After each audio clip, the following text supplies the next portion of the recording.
Okay, good afternoon. We'll go ahead and get started. This is Organic Chemistry 2, Lecture 2. Due to the snow day last week, a screencast was posted on Lecture 1. So hopefully you spent some time reviewing that. Couple of announcements, and then I'll take any questions before we get started. Number one, read the syllabus. Please spend some time doing that. Most of you were with me last semester, so you have a general idea of how things will go. Not much has changed, other than there are no more daily lecture quizzes.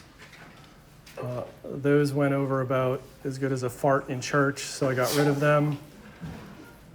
Makes my life easier, but then again, the burden on you is now you don't have that sort of point basis to earn your grade. So to help offset that, you're going to have exam 0 this week, starting on Wednesday at 2:15 to Thursday at 2:15. That's a review of Organic 1. So I believe there's 40 questions on it. You're only graded out of 30. So anything you get above that is a bonus. Please check out Canvas. Please check out the links to the chapter readings. So make sure that I link the course properly. If you're unable to access it, then everyone should be experiencing that same problem, and I'll have to speak with the Wiley vendor about it. Log into your zip grade today or tomorrow to make sure you can do that. It's the same stuff from last semester, so you should have that code still. Again, exam 0 will be about a molecule, reviewing this stuff from Organic 1. It should not be terribly stressful. I used to give it in class, so it takes about 60 minutes or less. Don't forget to submit at the end of the exams. I would say, as a best practice, try to screen grab your answers so that if you do have an issue, you can send me that screenshot that you actually took the exam. If you say you took it and then I grade it and there's no score, but you don't have any evidence to say that you took it, there's not much I can do for you. In that case, any scores that show up as 0, those points will be moved into the final, as we did last semester. The syllabus has the grading schedule, same thing, 80, 60, 40, 20 in terms of the letter grades. You're earning points. The points are only coming from the exams this semester. So again, you get you get 24 hours to do those exams, and they're open once the module closes, except Module 5, which is a little bit longer. That'll have 2 exams associated with it. And as I told my 255 class this morning, please keep up or you will be playing catch up. So the difference this semester is we're primarily focused on learning reactions, and the modules are organized according to functional group and oxidation state. So we're going to learn a lot of reactions, but we're learning them for a purpose, to make molecules. So we're going to start from something, go through a couple steps, and we want to make something specific. We don't want to make an isomer of that. We want to make a specific compound. And as we saw last semester, I'll introduce different molecules that have impacted human health, medicines, and show you, these things are made in a lab. They're not free. That you can't just go, dig them out of the ground or something. So they're made in a lab. They're prescribed by physicians. They're distributed by pharmacists. So hopefully you'll get a better understanding of how that impacts civilization. Is there a question over here? Oh yeah, the Wiley course doesn't work. So is everyone having the same sort of login issue? So I'll have to contact the vendor to get the pipeline between Canvas and Wiley synced properly so that you can access those materials. So I'll do that after class today, and hopefully by tonight that should be figured out. Any other questions? So these screencasts will be posted on YouTube after class. Since we're on a Monday, Wednesday schedule, last week, Wednesday was lecture 1. This is lecture 2. You only have 27 lectures. So we're going to be plowing through material at a pretty decent pace. So again, try to keep up so you don't have to catch up. As before, when you see this slide, that's when we're going to pause to ask questions. But as we go through each slide, if you do have questions, please throw your hand up and ask it, because you're probably not the only one that needs clarification. So we're going to get started. Module 1 is really a continuation of 255, where we left off with electrophilic addition reactions. So we were taking alkenes, and then we were adding electrophiles to them in a 1-2 fashion. So let me just make that note here.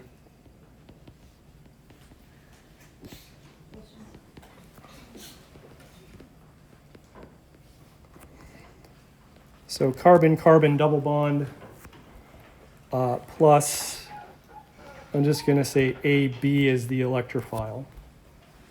That's going to add those elements of A and B across that double bond.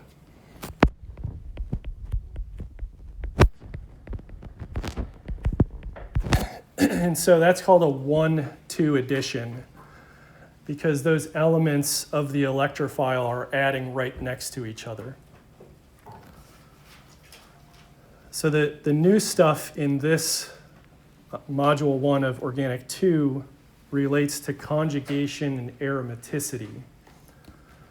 Conjugation from the screencast last week that I posted is when you have double bonds sort of linked together. So they're in this nice repeating pattern where they're separated by just a sigma bond. So what does that look like? So you have pi bond, sigma bond, pi bond. And so you can grow these chains out pretty long. So this for example, would be called a diene. This would be a triene. And we'll grow these chains longer as we move through this module. And what we're going to study and understand is you have one double bond, but you have this one right next door. How does the addition of that second double bond into the molecule affect the addition process? So from lecture 1, we saw that instead of getting a 1-2 addition, now we can get these products that are 1-4 addition products. So if we number this 1, 2, 3, 4, we can see that those elements of the electrophile A and B can now add to carbons 1 and 4. They're not limited to 1 and 2. So the reason for that, see if we have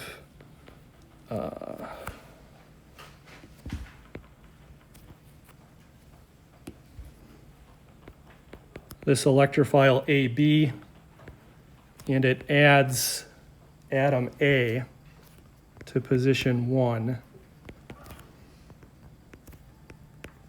That generates a carbocation that is secondary and allylic, plus this anionic species here. And so if that B minus adds to the carbocation, that's called 1,2. But this has a resonance form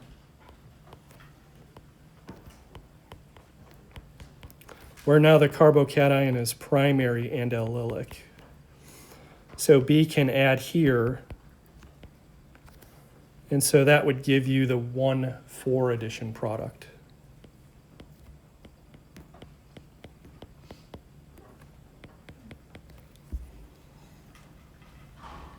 So the presence of that second double bond,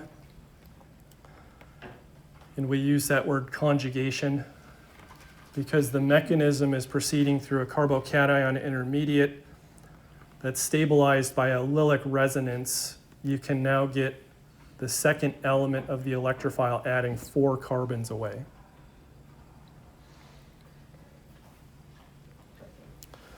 So we're going to look at one specific type of a 1,4 addition reaction called the Diels-Alder reaction.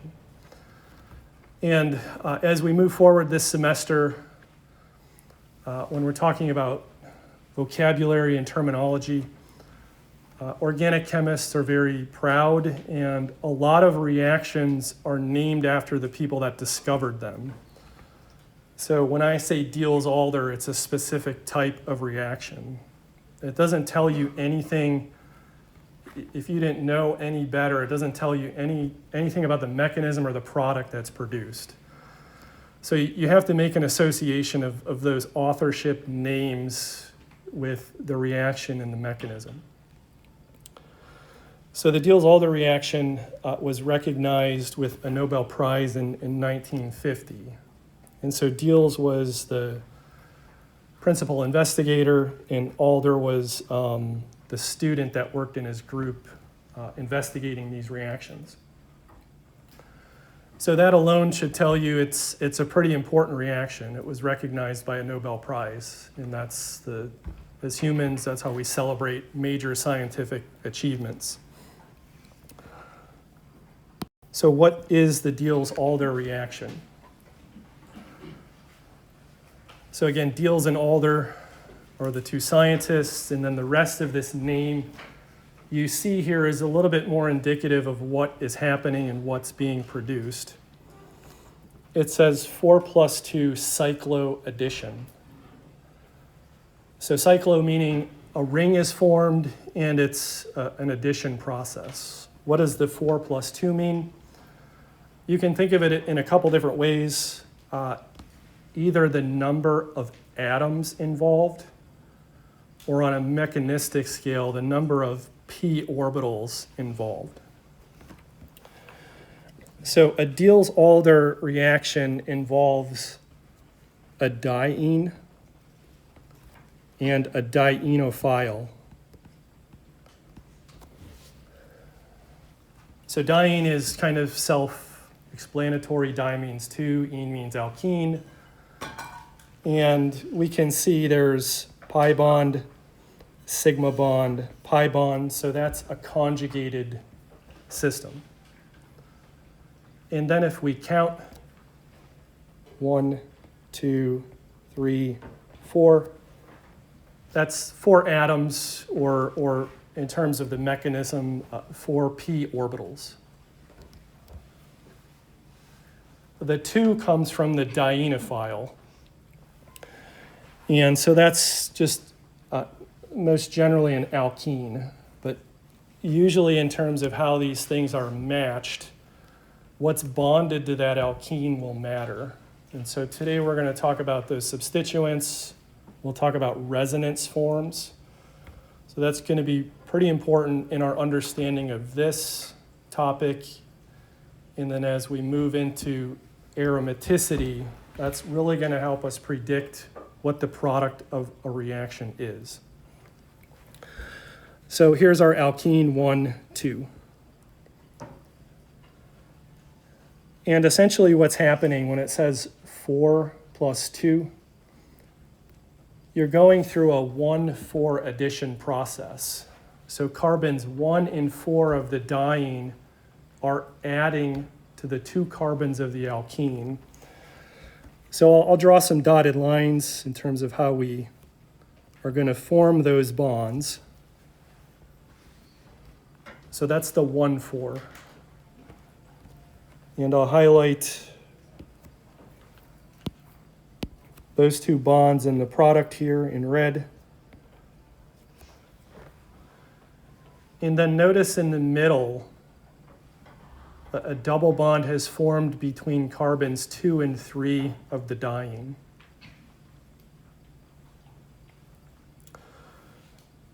So it's called a cycloaddition. And remember the terms I used last semester, synchronous versus asynchronous. The cycloaddition happens all at once. You get these two sets of carbon-carbon bonds forming at the same time. So let me chuck in some hydrogens here. I'm getting pretty busy on here, but we'll explain this a little bit further in the next slide. See those two hydrogens I just added? Now when you see them in the product, here and here, notice the stereochemistry.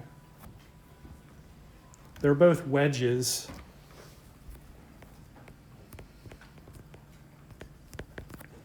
So they're projected out of the board towards you. The fact that they're both wedges means they're on the same face. So the carbon bonds that formed a 1 and 4 of the diene have to happen at the same time. There is no other rotations or bond flips or inversions that can happen. And so this structure might look a little strange to you in terms of the way it's drawn, but what I want to point out so that you pay attention to it, see this carbon here in blue? That's this carbon right there. And so that forms the bridge. That's going to be important later on when we go through some problems. Those carbons don't go away, they have to be retained, but nothing's really happening there. And so they found out using elemental analysis and other determination of physical properties that product, as it's formed, will undergo a second cycloaddition. And so you get a second molecule of that cyclopentadiene adding to the other alkene over on this side right here. So keep in mind, this was in the 1940s and 50s, and NMR spectroscopy really didn't become available until the late 60s and 70s. So they were doing this all without NMR. And again, that's part of the recognition of the Nobel Prize is that they figured it out. So aside from this reaction, one of the other main reactions we'll learn this semester is about enolate chemistry, and that's in Module 4. So the Diels-Alder and enolate chemistry are two very important bond-forming reactions in organic chemistry. Any questions? What's interesting about the reaction, as I said, they didn't have access to NMR, and all they were isolating, were these substances that they figured out through physical property determination and other chemical reactions. They didn't really know mechanistically how it was happening, and so historically, during that time frame up to the late 70s, these were called no mechanism reactions. People just didn't understand how it was happening. They knew the product was there, they could figure out what it was, they didn't know how. And so that spurred a lot of interest in other researchers to figure out exactly what was happening.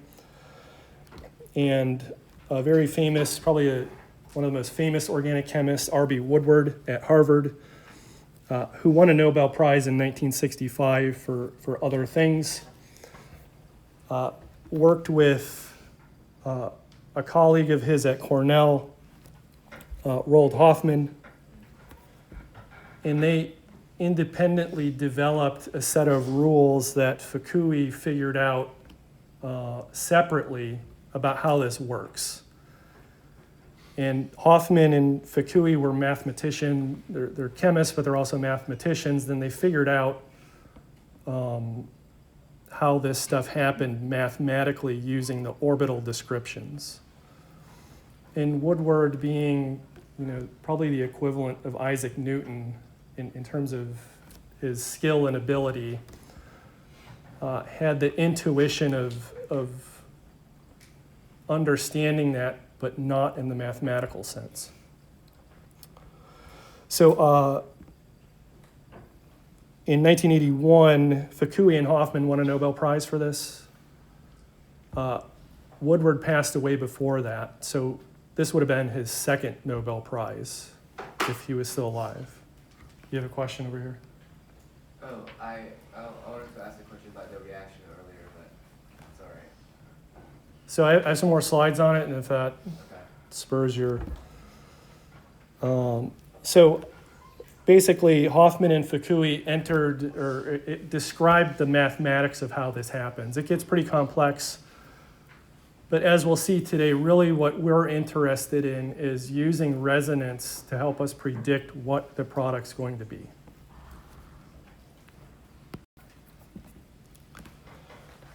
And so here is that first addition product shown to the left, and then I've drawn it a little bit differently in the middle.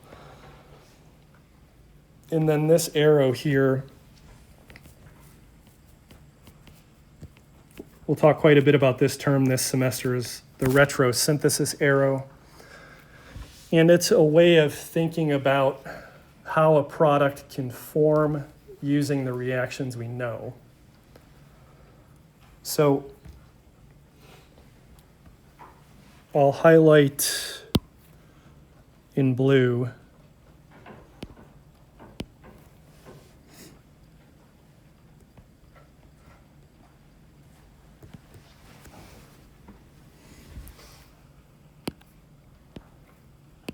a Diels-Alder reaction will always produce a cyclohexene. So that's what's highlighted in blue here.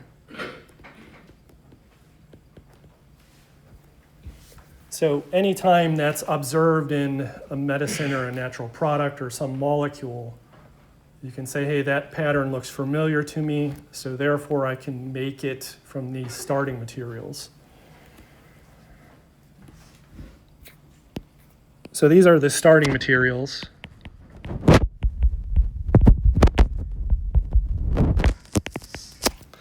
And what I'm showing you with those red dotted lines are the trajectory in which that diene approaches the dienophile.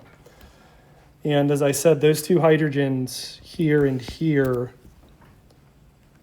because they're vinylic, and again, that means they're bonded to sp2 hybridized carbon of an alkene. They end up on the same face. So notice they're both on the same face. One is not up and the other down.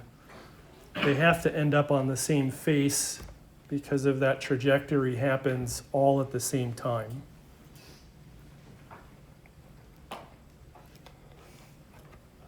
And so here are again 1, 2, 3, 4.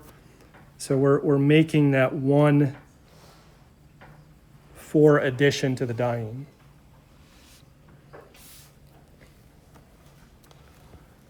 As we'll see in a little bit, the stereochemistry E or Z will matter of the alkene that we're starting with.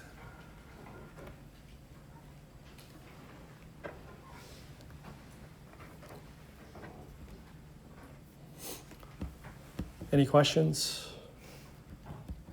Yep. Could you refresh us on the difference between E and Z?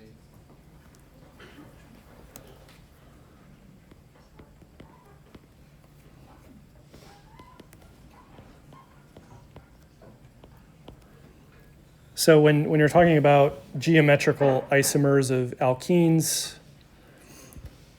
you have these sp2 hybridized carbons. So you look at the groups associated with each one.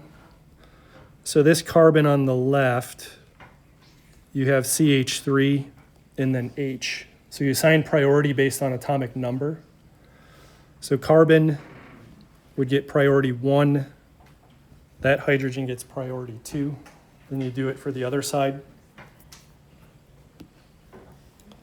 So this carbon, priority 2, priority 1. Since they're opposite, that's called E. If the 1s are on the same side, that's Z.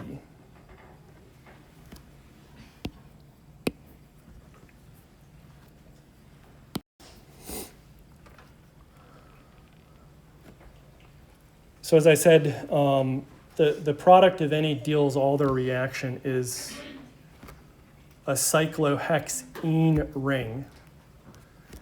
And then all the other stuff around that ring is coming from either the diene or the dienophile. So as I've highlighted in red here, that part comes from the diene. In blue, this comes from the dienophile. And the way that we know that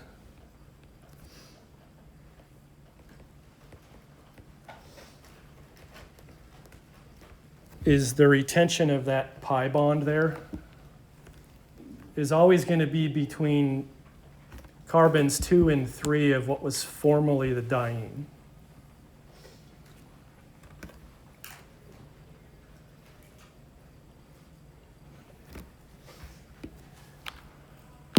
So in this, I'll highlight in green, we've made that bond in that bond.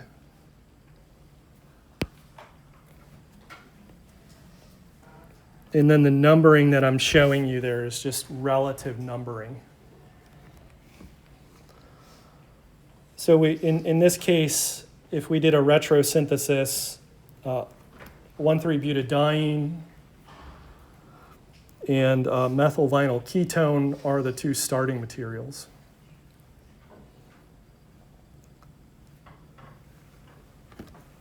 So 1, 2, 3, 4, 1, 2.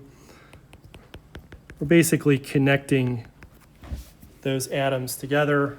We shift around a pi bond, and then we get our cyclohexene. So organic chemistry being what it is, that's probably the easiest case. When you start putting substituents like around the diene, those substituents will affect how it interacts with the dienophile. And that's the resonance argument.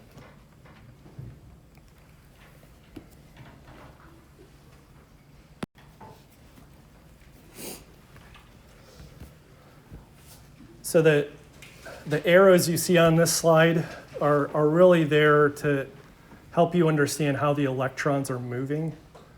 They're not totally accurate in terms of how the mechanism proceeds, but it just shows you how they move. So we're showing 3 of them. We know that a pi bond supplies electrons. So this first arrow, maybe I'll draw over it in blue.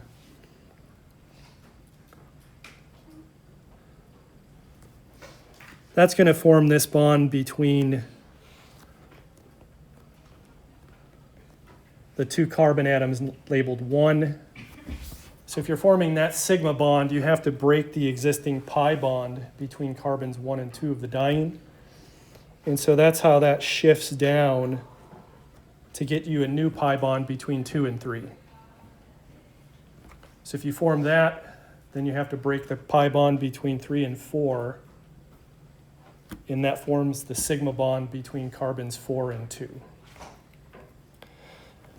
And just as a refresher, this means transition state.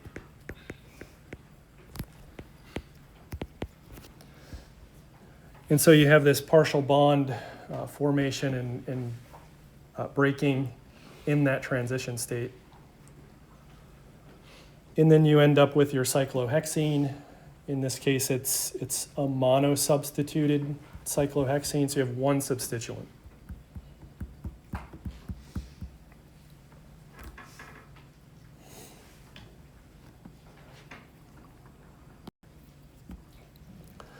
So let's walk through the requirements of both the diene and dienophile, then we'll talk about resonance and helping us predict what the product will be. So I said there was pi, sigma, pi for a conjugated system. And one of the requirements for the Diels-Alder reaction is that the two alkenes have to be cis to one another. So if you look at this nomenclature here, see it says S. S means sigma. That's kind of weird if we're talking about a sigma bond plus cis and trans, because that's normally with the priority argument. The S cis is the conformation that is absolutely required for a Diels-Alder reaction. So remember, the sigma bond has free rotation.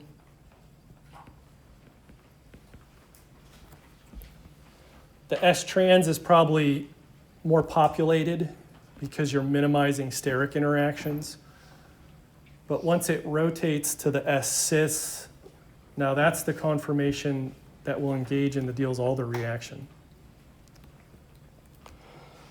So with acyclic, that means without a ring, acyclic dienes are kind of a pain because you're always having that rotation.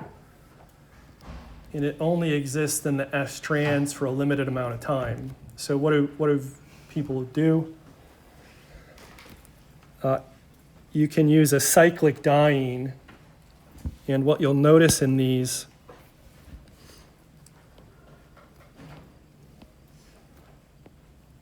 because it's in a ring, it's now locking it into the S cis conformation that's needed.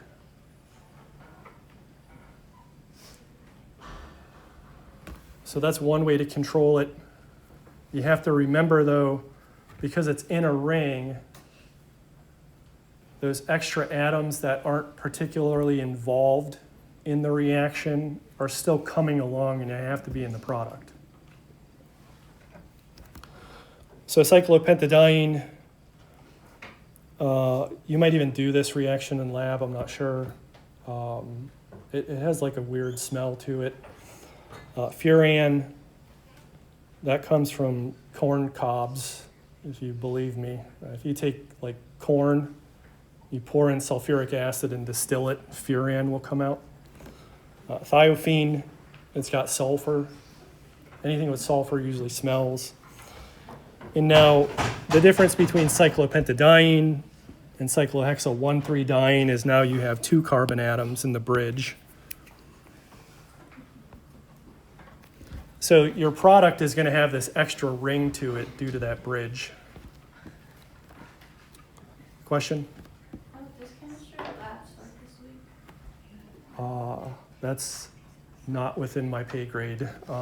So again, I have no connection to the labs. So that's run by now Thomas Owens. So you would probably have to email him to see what the schedule is for that. I would say you want to make sure you're on schedule with that and you don't miss something, but that's sort of beyond my purview. So that's the diene. What about the dienophile? So phile means lover, so diene-ophile means diene lover. And typically the diene has to have an electron withdrawing group. So within the umbrella of Diels-Alder reactions, these are the classical conditions. You can get into various subsets and stuff. But in terms of matching things, the diene must have an electron withdrawing group. And so we'll spend a slide drawing some resonance structures to understand what that means and why it is. So let me highlight in green here. So here's your alkene.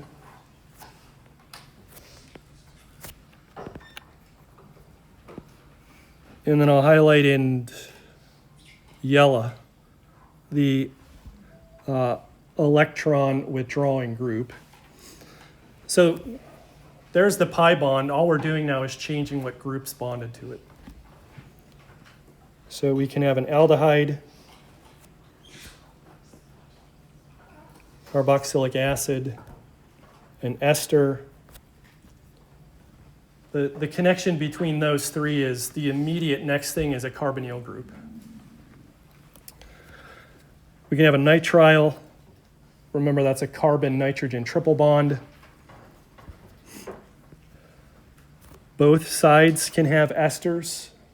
So this would be the what? Z geometry. And then the dinitrile is the E.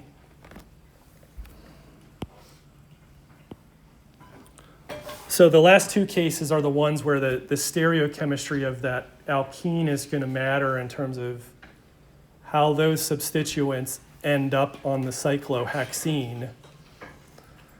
And so remember from Organic 1 when we talked about cyclohexanes, there was axial and equatorial. So that's going to translate into this because you're getting rid of that double bond. You have to figure out, are those substituents going to go axial or are they going to sit angular or equatorial?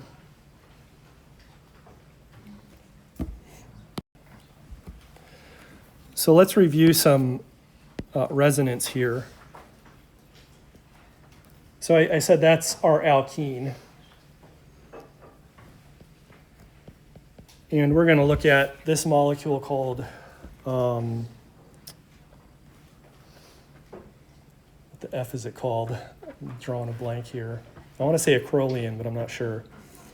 We'll move some pi bonds around, put some charges in, and then we're going to see how it affects the polarity of the alkene.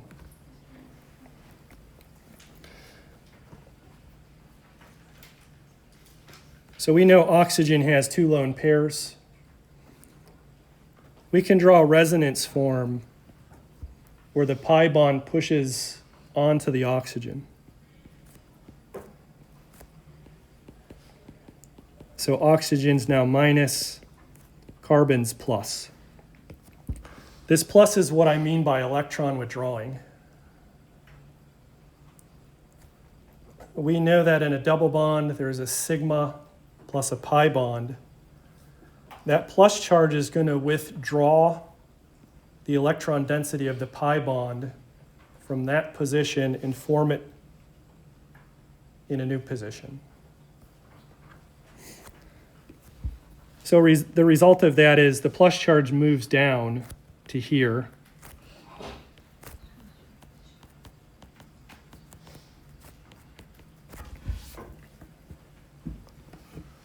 And so now it's at the bottom of that chain.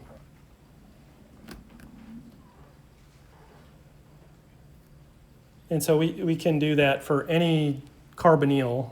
So I've did an aldehyde where it's H, but you can make an acid, an ester, an amide. It's going to look the same.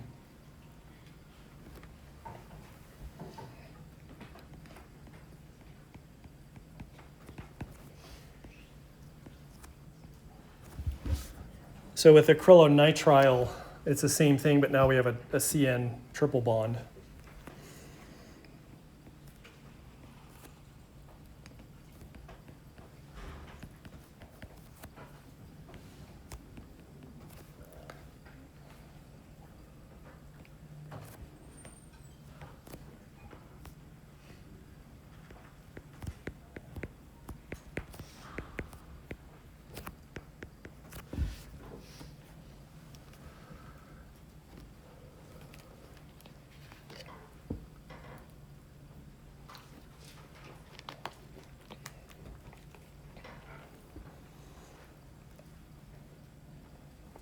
So again, for the Diels-Alder, for the purposes of this class, we're only really concerned with dienophiles that have electron withdrawing groups. In this resonance form will help us understand how we're going to match it to dienes once those dienes start having their own groups substituted on them.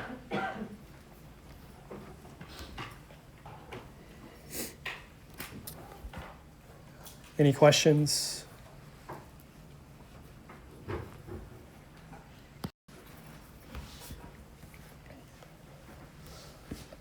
So which of these dienes will not undergo a Diels-Alder reaction?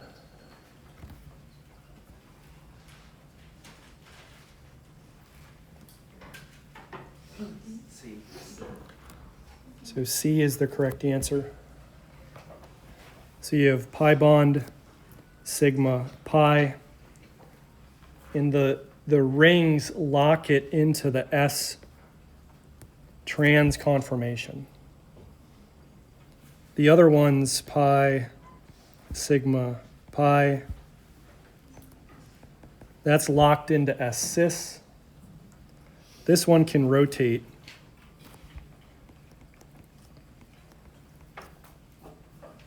So that sigma bond has free rotation, so it can do a Diels-Alder reaction. C cannot. D can also rotate due to the sigma bond.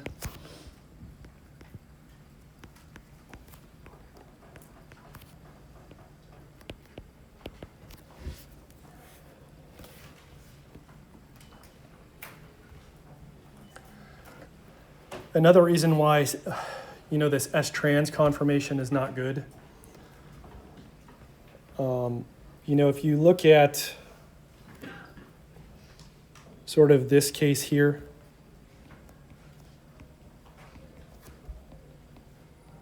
so carbon atoms 1 and 4 are in close proximity to one another, and the distance between them more accurately matches the dienophile. In C, carbons 1 and 4 are now like really far apart. So they can't do that synchronous addition all at once to the dienophile.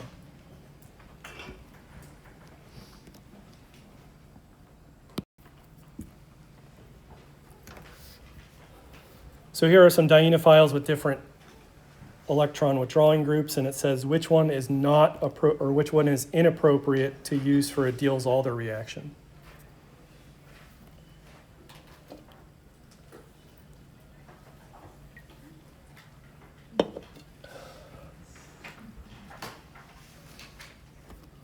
Say what now?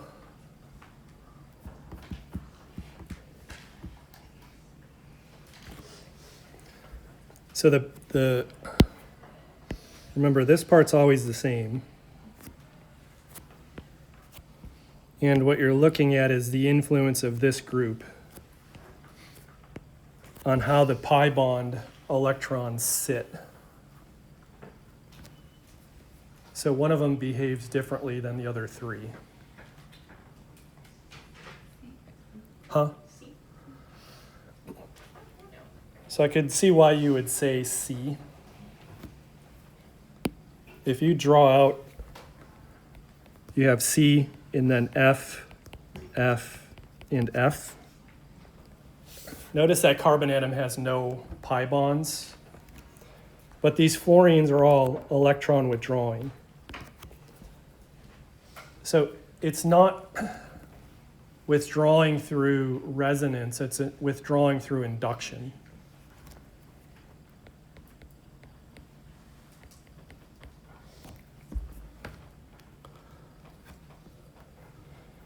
So it's not C. We already talked about D. We're left with A and B. So it's going to be B. So part of this question is also forcing you, even though we're saying a substituent is like NO2 or CF3, you still need to draw it out to understand the reasoning, and that's important as a review for Lewis dot. So this is ethyl vinyl ether. The directly attached atom is oxygen, so you have lone pairs. Now the lone pairs are going to drive electron density down into the pi bond. So your resonance form looks like this.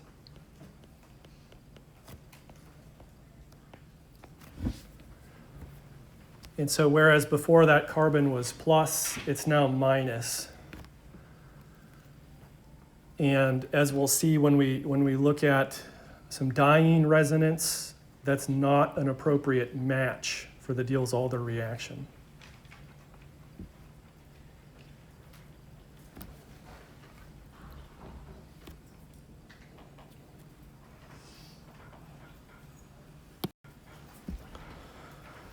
So let's go through some review of substituents and how they affect pi bonds. This is going to be important for us, again, not only for conjugation, but for aromaticity, in how we can rationally predict what a product is going to be. So I say resonance is the Father, the Son, and the Holy Ghost. I was educated in a Catholic K through 12 school growing up, so I had religion classes. And the Father, the Son, and the Holy Ghost are all sort of the same entity, but sort of different. When we talk about resonance forms, even though we're drawing separate forms, they're not like separate chemical species. It's like one thing, but either the plus or the minus charge is helping you understand where electron density is or is not. So you can assign sort of percentages of how these different resonance contributors sort of add up to the main thing. But really what you're looking for is where is a plus charge, where is a minus charge? And then you're going to match that with the opposite sign of the other reactant. So even though we draw them separate, just keep in your mind that conceptually it's still sort of one thing. So we'll look at 3 of the 4 reactive intermediates we learned about last semester. The 4th one was called a carbene, which we're not concerned with in this module.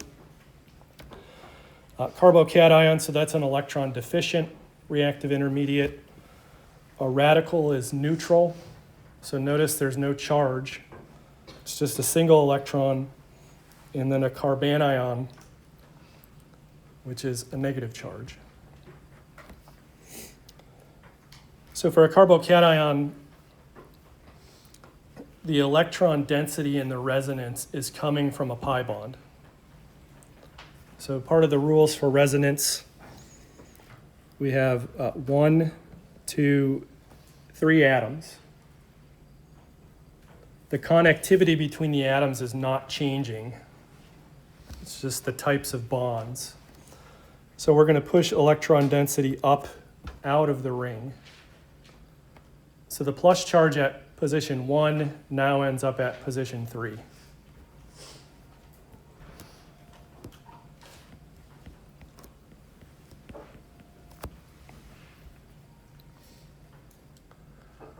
Now we're in the ring, and we can see we have the same situation, 1, 2, 3.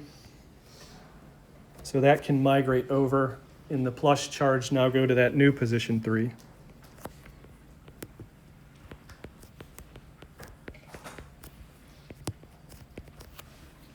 And then we can do it one more time.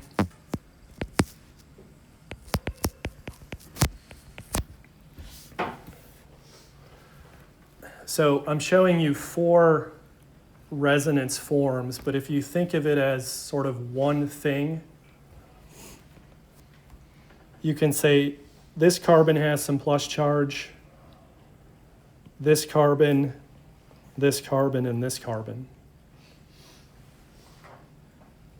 Now, what I also want to challenge you to think about is where is the plus charge not located? Because that's equally as important. So you don't see it here, here, or here.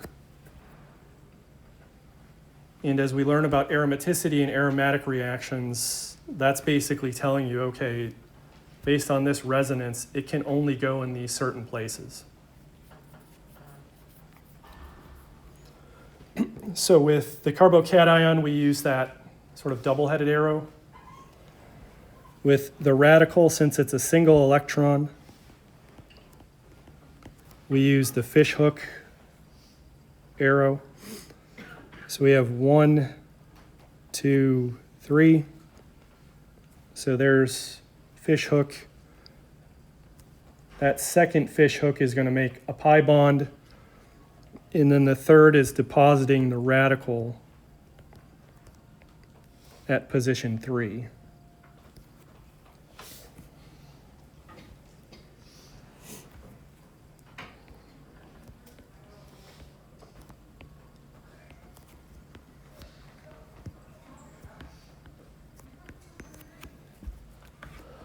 And so here we have 3 resonance forms where you can see where that dot is residing.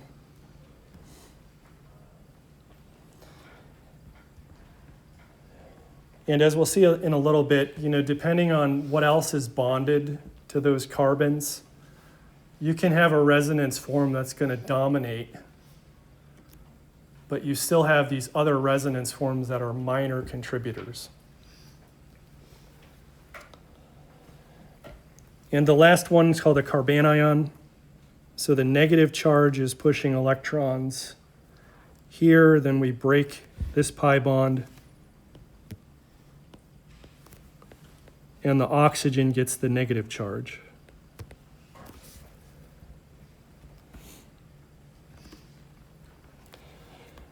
And as I mentioned a little bit before, that's called an enolate. And that will be what we study in Module 4.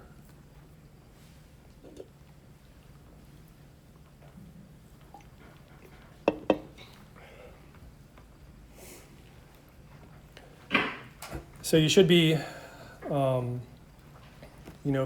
familiar with how to do that. Again, review the different substituents, how they're classified in terms of functional groups, and really how the atom that's directly attached to the alkene is affecting how the pi bond moves.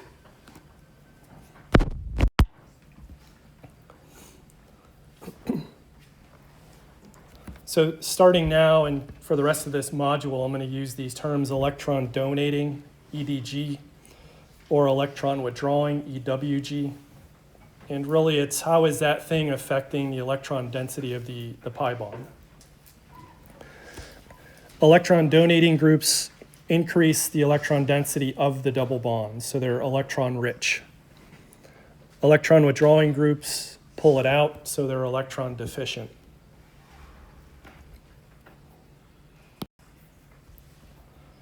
So it says, how is OCH3 group classified? And then the context of that, again, there's our alkene. We're going to stick on an OCH3 group. So how is the OCH3 group affecting the pi bond? Electron withdrawing or electron donating?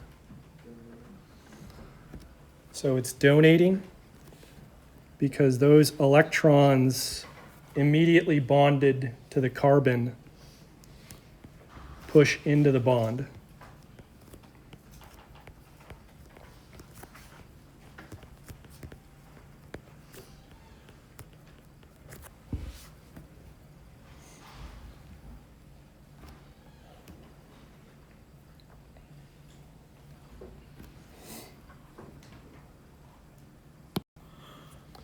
So nitro NO2. And again, this can be a little bit challenging if you don't expand out what NO2 means.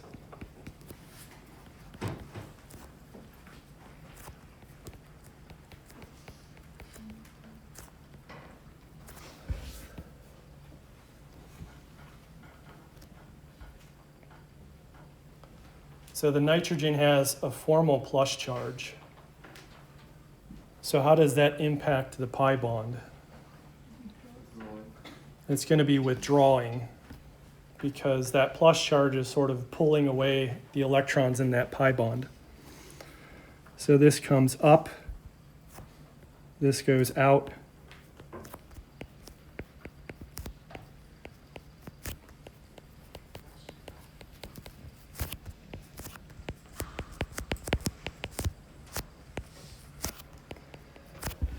And we still have to balance all the pluses and minuses.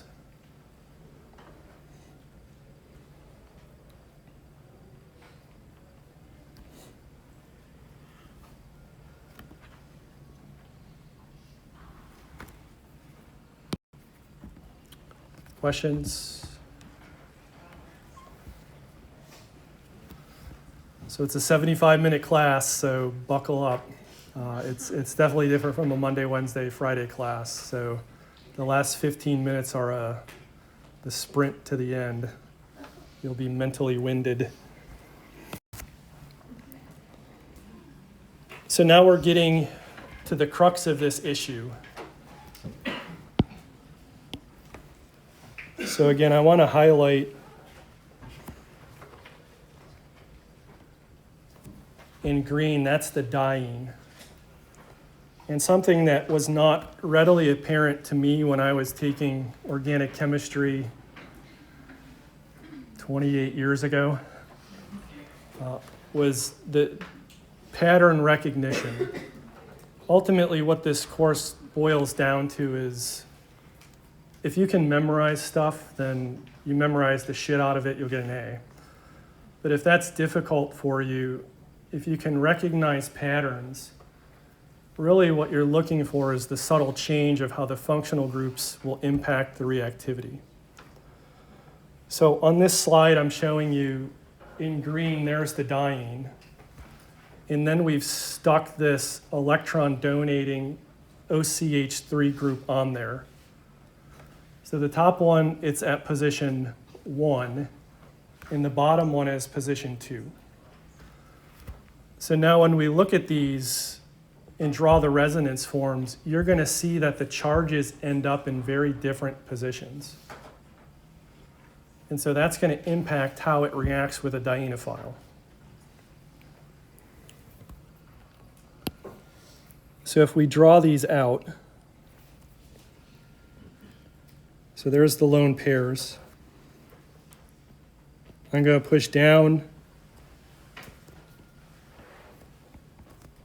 and we'll see that the negative charge ends up at position 2.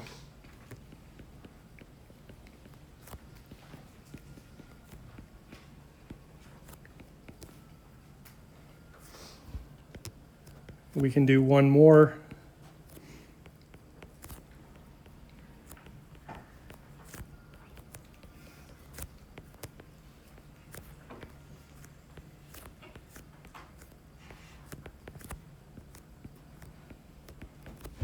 Where now the negative charge is at position 4.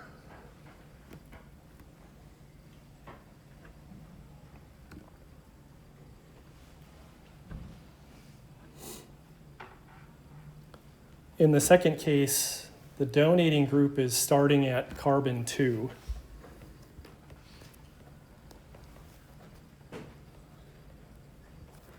So when I push electron density into that diene, where's the negative charge ending up at?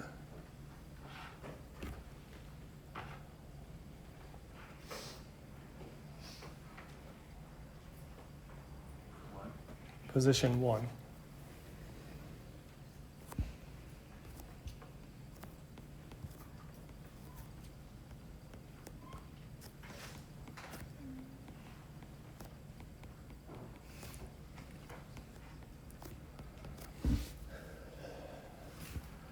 And that's it. You can't get it anywhere else. It can't go to 2, 3, or 4. So just by moving that substituent along the diene backbone, you're able to control where the negative charge ends up. And now what we want to do is match the polarity of that to the dienophile. Yep. Just to clarify, so for the dienophile, it's better to have an electron withdrawing group. For Yes. the diene, it's better to have an electron donating group. Correct. Okay.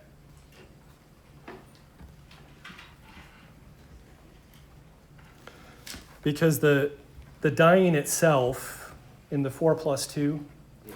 since it has 2 pi bonds, it's already more electron rich. Right.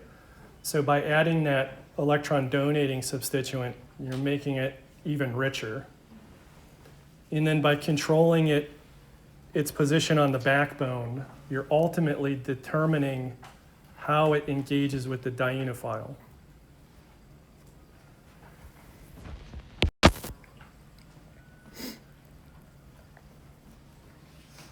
So to be comprehensive, we're now going to look at the nitro group, moving it from 1 to 2. And then hopefully you'll see the big picture of this, why you do not want a withdrawing group on the diene. So here's the diene.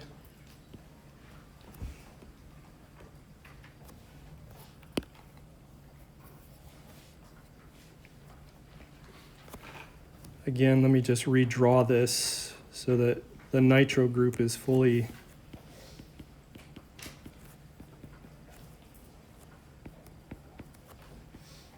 seen.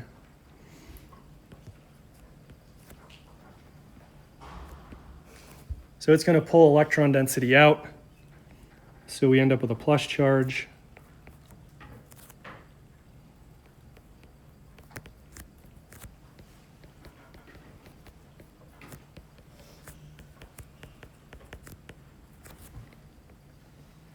And then we have a second resonance form where it's putting now the plus charge at position 4.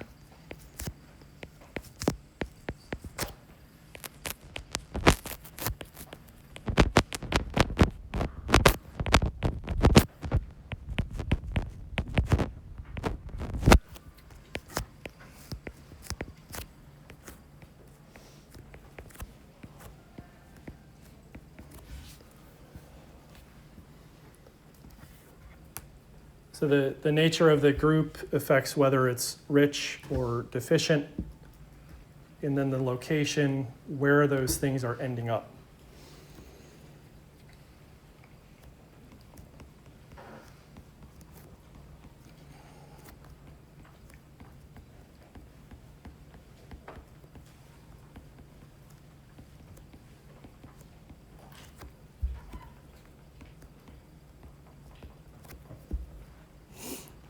So you can see that when it's at the first position,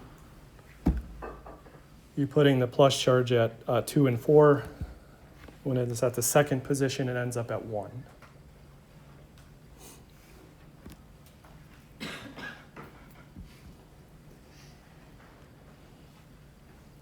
So again, other things that are electron withdrawing groups, anything with a carbonyl, a nitrile, or as we saw with the CF3 group, that's through induction.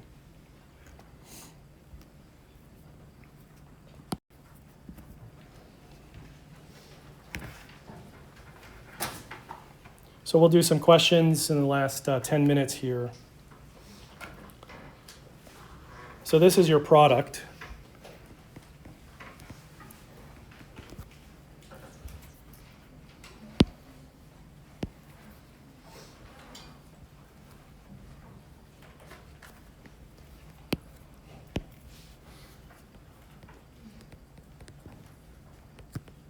So there's the cyclohexene highlighted in blue.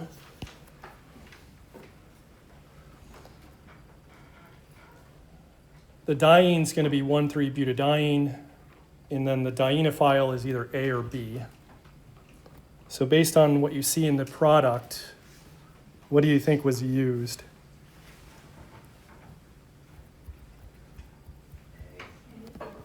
So it has to be A. So this is Z because these end up on the same face. This is E.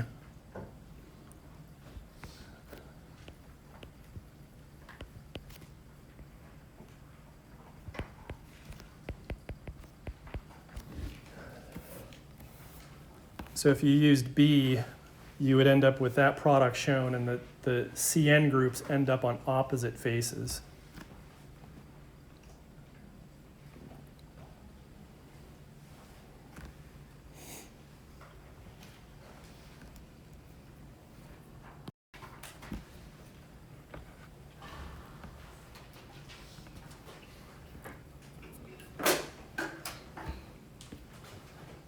So now we have a diene that's part of an existing ring, and we're adding it to this diethyl fumarate, I think it is. So this has E geometry. So let me throw this out first. What two choices can you eliminate based on the diene that you're starting with? A and C. So we can get rid of A and C. See these two carbons? A and C no longer have them. So now we're left with B and D. And in that case, so those two carbons are here and here, here and here. So B and D now relates to the dienophile. You're starting with the trans geometry, and so that should eliminate one of them. So that eliminates D, because those ethyl ester groups are on the same side. Because you're starting with trans, they have to end up on opposite sides, as you see in the product. So this one ends up being B.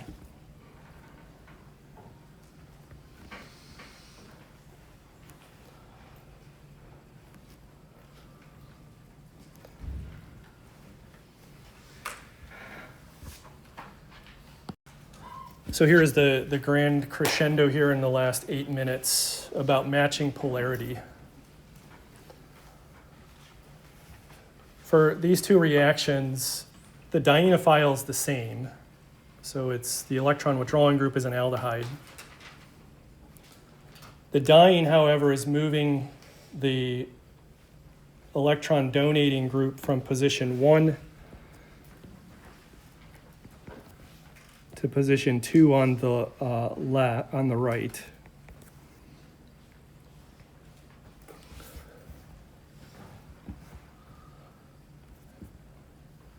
So let's draw the resonance forms for everything, and then you'll see how we have to match the polarity.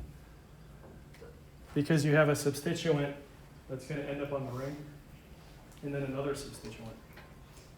So what's going to be the ultimate relationship between them?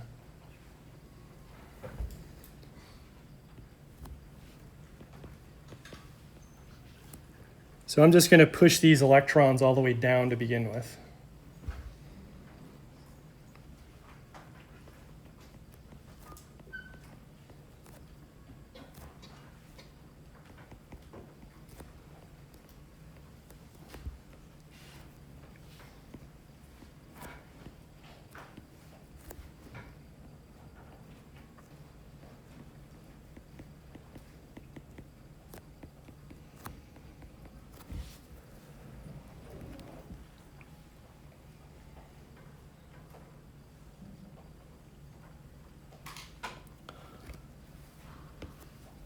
See this negative charge? It wants to bond to that positive charge. And then what's going to happen, this negative charge comes down, pushes these electrons over to bond to that carbon, and then these go back up. So I'll draw some super ass long arrows here.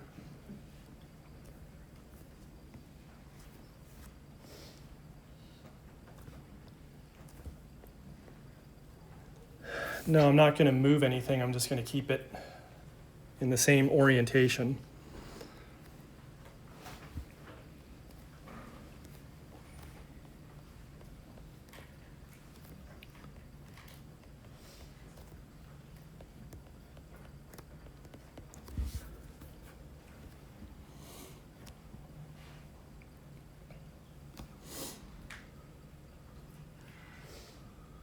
So the substituents end up right next door to each other.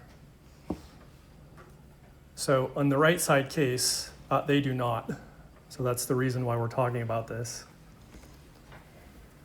So remember, this resonance form now only had that negative charge at position 1.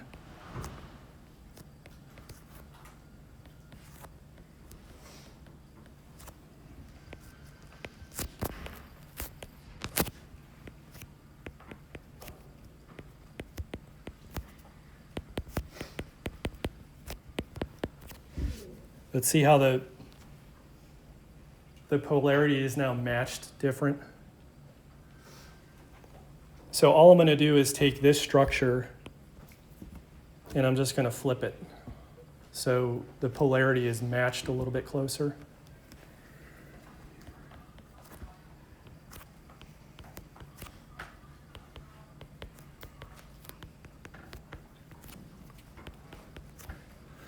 So the negative is attracted to the positive.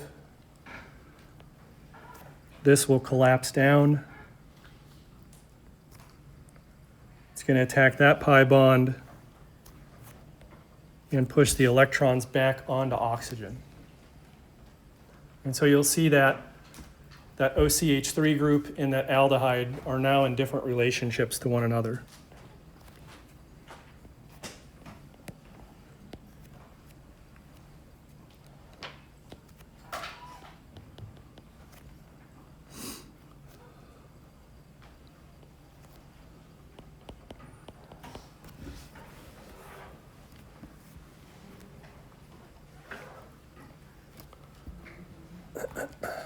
So again, your diene will typically have an electron donating group, the dienophile electron withdrawing. Then you can see how where you place that donating group affects how the substituents end up next to one another. So if you were so inclined, remember that the relationship between these two things that are they're constitutional isomers. So think about carbon uniqueness, hydrogen sets, ratios. That would help you differentiate them. Again, as we wrap up, I'll get the Wiley course thing figured out. Make sure you can log into ZipGrade. If you cannot, send me an email and I'll put your code into a comment. And then your exam 0, which is a review, is on Wednesday, opening up at 2:15.